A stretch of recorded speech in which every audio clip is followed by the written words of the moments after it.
So here's a big surprise. I'm a moron. Just the window. Alright. Oh my goodness, is this? Indeed, it is one of my submarines, although for some reason I thought it was showing it as on land when it's actually in the sea. And this sub does not work very well. Let's actually just... Oh, my engines are off. Yes. Probably a good idea to turn those on to get out of here. Yes, jet engines work underwater. Yes, I made a submarine. Yes, it has wheels. No, it does not work very well, hence why it is down here instead of somewhere more useful. Well, hence why it's on its back instead of right side up, because it doesn't actually want to sit on the ground properly. And, oh gosh, I don't know how far the surface is away. And, oh yes, those are shadows over there. It's funny, you can see the shadows. Oh, there they are. You can barely make out the planes that are casting those shadows. Basically, this submarine design has the wheels because it was designed to be able to drive itself out into the water. I also just remembered that if I open the airlock, that increases the buoyancy of the submarine. In fact, come to think of it, having the inflatable airlocks might be a good way to do dynamic buoyancy on a larger submarine. You could have a bunch of those inside the belly of the submarine, and use them on the top surface though, because if you use them on the bottom surface, then they'll make the submarine want to flip over, much like this wants to flip over and stay on its back because there's too much ore in this rear ore tank.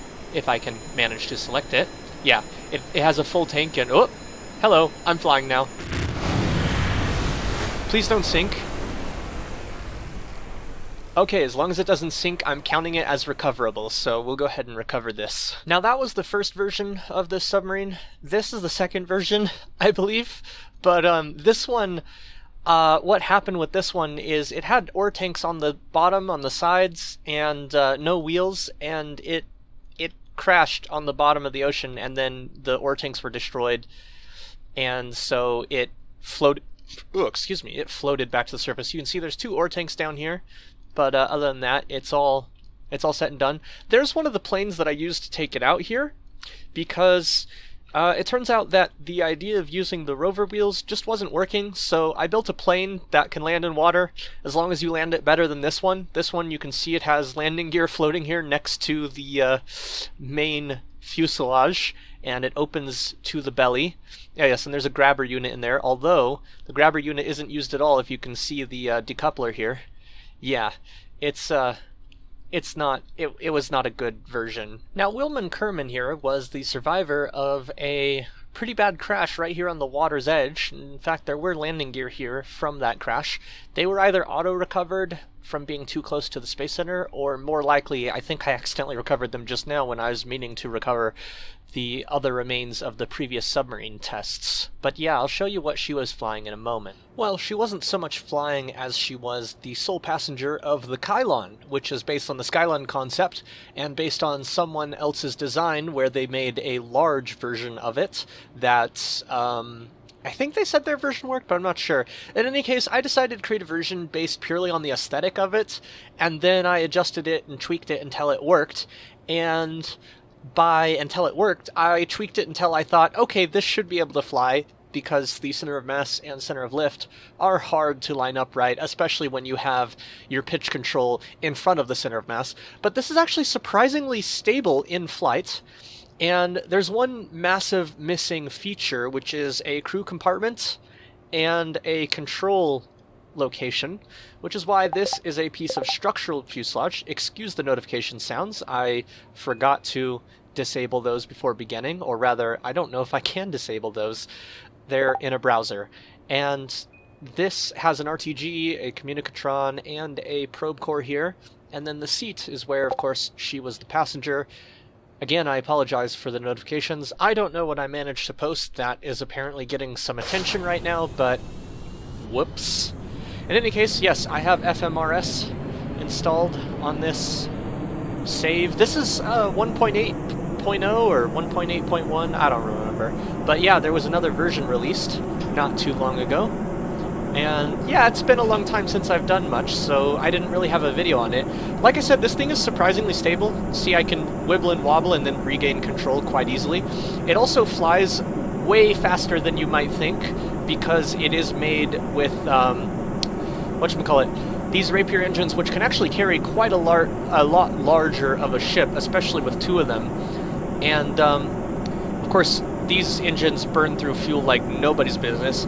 This ship actually has too much oxidizer on it, though, for the flight profile, which the flight profile is a complete accident, because while I was flying one of these just for initial testing to see if the design was at all feasible, I accidentally went into orbit. I wasn't trying to, it just sort of happened. And I'm probably going to accidentally fly into orbit in much the same way right now, because this actually isn't the most efficient trajectory to take, but I'm going too fast up to take a more efficient trajectory. I'm actually nosing down quite hard to try and arrest my vertical motion a bit more. This thing can actually fly up to 30 kilometers in the liquid fuel mode, if I remember correctly, and can actually continue to gain speed at that point. I haven't fully tested it though, because like I said, I kind of, with my one initial test that was just supposed to be, you know, how high can you go, how fast can you go, instead I accidentally went to orbit. So, yeah. As you can see, we've used about a third of our fuel, or a third of our liquid fuel, getting up to around still 24,000 meters. And if I hold this open, you'll see that our thrust is dropping. And you can see, though, that our surface speed is still increasing quite a bit.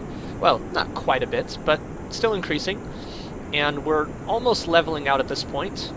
The thrust increase is dropping quite slowly. And maybe I was wrong when I said 30,000. Maybe I only got up to 27,000. I was watching my apoapsis more than I was watching my actual altitude. And we're still at a decent ascent rate. We're still generating thrust. We are starting to lose speed, however. So this is the point where I would probably want to engage the rocket motors. I'm going to let it do it on its own, though. That's what I did last time, and it worked quite well. We're still ascending. Our surface speed is dropping a bit. Our thrust is quite low. I'm just going to go ahead and... Let's see. Closed intake. Close intake. How are we still having liquid rocket fuel? Okay, I've closed every intake that's on this thing, but we're still in air breathing mode. There we go. Okay, and we did lose a little bit of speed, which is unfortunate, but what I'm going to do is get us on an ascent path at about the 45-degree angle until our nose hits... There we go, that's a pretty steady 45 degrees, until our apoapsis is pretty close to our target already, so I'm actually throttling the engine down quite low. And I'm actually going to go ahead and go down to... Alright, there we go. Our apoapsis is above the atmosphere at this point, which is exactly what I wanted. I don't actually know if this thing can re-enter successfully, though. That is a significant problem that I have not solved yet. I'm going to go ahead and let her rest at this point. And as you can see, we've got about twice as much oxidizer as we have liquid fuel. This has, well, roughly. This does have some liquid fuel tanks in these engine precoolers that are just liquid fuel and not a combo fuel like the rest of the tanks on here. But the rest of the tanks on here are a combination between liquid fuel and oxidizer. So that doesn't give us 100% the most accurate value. And oh yeah, this has no control on it other than the thrusters. That's a problem that I didn't think about until just now. But let's just engage the engines ever so slightly. And that'll get us back on the correct heading. And then we are coming pretty close to when our apoapsis... We're getting pretty close to our apoapsis, and we're not quite in orbit yet. I'm going to leave the thrust on very gently until we get closer to our apoapsis, though. We still got about 48 seconds, 46, okay, 43 seconds left. Actually, I was slightly underestimating. God, I cannot think sometimes, but yes, the Skylon does get into orbit quite easily, as you can see here. Should I go ahead and throttle up at 30 seconds? I don't know. What's our burn time left at? See, we got a 310-second burn time, approximately, at full throttle. Obviously, I'm using it at a slower rate, and obviously you can see that doesn't update instantly, because it's dropped down quite a bit while I was here. I'm going to go ahead and start throttling up, though. And I'm going to throttle back down just because we were getting our time to apoapsis up a bit. And I really just want to get this thing barely into orbit. I don't really want to orbit higher than necessary. Of course, I am wasting burn time by doing so. Oh, and our periapsis is about to come up anyhow. So you can see even at this minimal throttle, we're climbing, and the game thinks we're in orbit now. And of course, we're actually achieving orbit in a couple seconds here, or I can cut the throttle to push that back. There we go. Slightly lopsided orbit, but in orbit, still have 18 seconds burn time theoretically. Well, at full throttle, 642 meters per second, delta V. I don't remember how much it takes to go to the moon, but we could probably do a flyby and come back for landing. Of course, like I said, I don't know if this thing can re-enter well, so might as well test that, right? Yet alone landing. Let's go ahead and get to about here-ish. No, about here. And let's go ahead and get ourselves into a retrograde. See, I have to have the throttle on in order to maneuver, which is a bad design choice, obviously. But, there we go. Now we're at retrograde. And I'm going to go ahead and... Actually, I'm going to let that go until the periapsis is 30 kilometers. Just dropping it down a little manually. Okay, and then going back into stability assist mode, and I'm going to time warp until atmosphere interface. The moment we get to atmosphere interface, I think I'm going to aim for prograde, which it looks like we're at atmospheric interface a lot sooner than I thought we'd be. But oh well. I was trying to get more of this to be in the daytime, but beggars can't be choosers. I'm throttling up just slightly so that we can have controllability in order to get ourselves into the right orientation. And this will actually raise our periapsis slightly once we're in position or close to in position. Which is why I'm going to stop pretty soon here. There we go. And I'm going to physically warp, and yeah, we're going to have some slight instability here. Oh, interestingly, we have just enough aerodynamic control. We do actually have minimal aerodynamic control, which is pretty interesting. So these are for roll only. These flaps are for roll only. The front ones are for pitch only. And the rear has one tiny little elevon for yaw control. And these two little basic fins have to be there, or else I can't get the center of lift far enough back. It's literally impossible because the majority of the wing is right here near the center of mass, or near big sources of the center of mass, which are the engines and nacelles and whatnot. That reminds me, I should go ahead and open our intakes back up. Yeah, they don't have action groups set up either, so, you know, that's a thing. And let's see, our apoapsis is still up in the air though, so I'm actually going to turn this to just stability assist. We're actually going to having some roll control issues. I'm actually I almost wonder if I didn't put enough authority on the roll controls. No, they're definitely... They don't seem to be functioning very well, if at all.